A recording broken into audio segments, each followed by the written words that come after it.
There's an overview of a short Castles and Crusades session I ran the other day for one of my players that wanted to introduce a new character to the campaign. We're only about 4 sessions in, and it's a West Marches style game, so you can kind of mix and match characters. He was currently playing a human wizard, and he wanted to introduce a gnome rogue illusionist. So it was him, and I actually, it had been planned for just him and I. It was going to be a solo session, but one of our other players was available, so he joined in to play an NPC that I had put into the game. And the NPC was a fellow gnome, but a bard, which is new, using Castles and Crusades, is new to our group. And so we had the 2 characters, my friend, gnome illusionist. His gnome is Two-Clan Sam, and his the NPC, which is Tula Shorewillow. So they left their home of Hilldale with the plan to travel to Arden, where the town of Arden, where the rest of the campaign is currently taking place.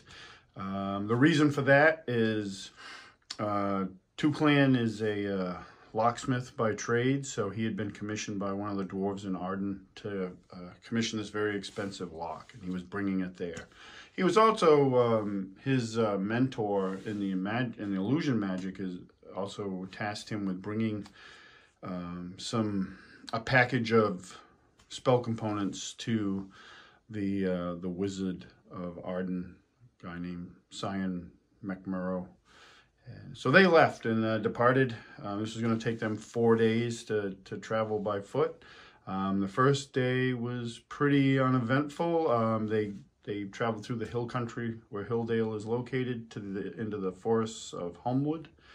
And that first night at camp, the only thing that really came up was there was 2 things. They could hear distant drumming, like carried on the wind.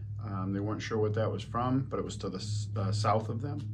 And they were visited by a badger in camp, which they befriended for the night.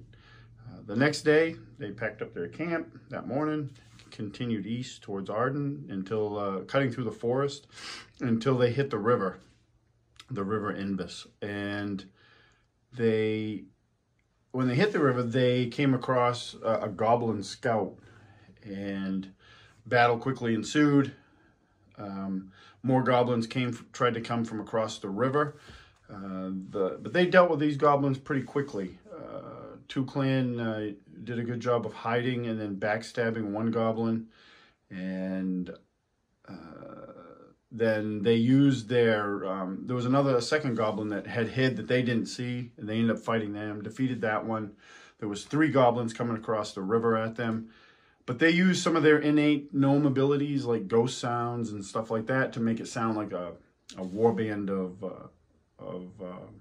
gnomes were coming. So that actually deterred 2 out of the 3. Like, they started to swim away. They got scared. But one was pretty determined, but he barely made it out of the water. Tuller cracked him in the head with a sling stone. Almost killed it right then and there. Got out, and then they finished it off. They hustled out of there.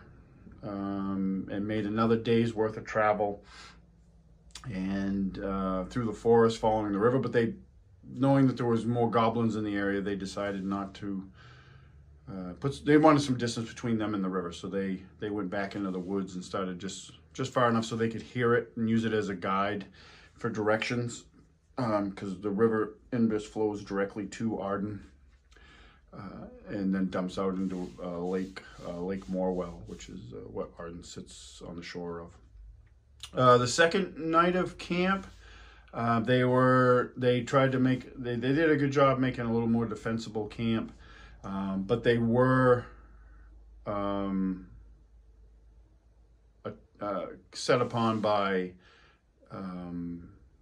another scouting party of goblins, and they did a real good job of dispatching those really fast, especially Two-Clan. He was using some illusionist magic, which is new to our group, and they dispatched us pretty handily and reset their camp. Although he was wounded pretty badly in the fight, Tula was able to patch him up before after they had finished off the goblins, and they hid further, avoided some goblin patrols for the night, and then they proceeded into the next 2 days. It was pretty uneventful. They stayed ahead of the goblins, and they were able to reach the gates of Arden. And they informed the gate guards that they'd met goblins on the way, and actually they had cut off from one of the several of the goblins' jerkins was this symbol of a crawling claw, which is the name of the goblin tribe, the crawling claw tribe. And so the guards asked for one of the symbols that they had cut off because they were going to show it to the chieftain of the town. They did, through these encounters, actually gather some pretty decent loot on their first level, but the dice were very kind to them.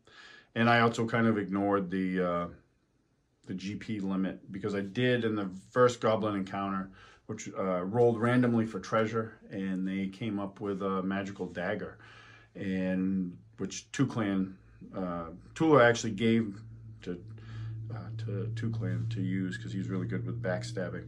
And Tula used her legend lore ability and determined that that dagger belonged to a fallen dwarf hero that fell about 25 years ago in the setting, trying to reclaim the mines that were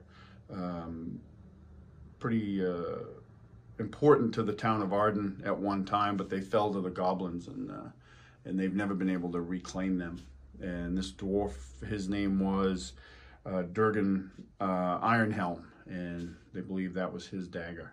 So pretty good session. Got to play around with some new character classes. The Rogue Illusionist seems actually like a really good class, like very versatile, with magic, and then the rogue abilities when the magics were used up. And the Bard class was actually really cool too. I like the fact that it, unlike like 5e and other versions of D&D, they don't cast spells, so they have their own abilities, which I think is really cool. So good session. Thanks for watching.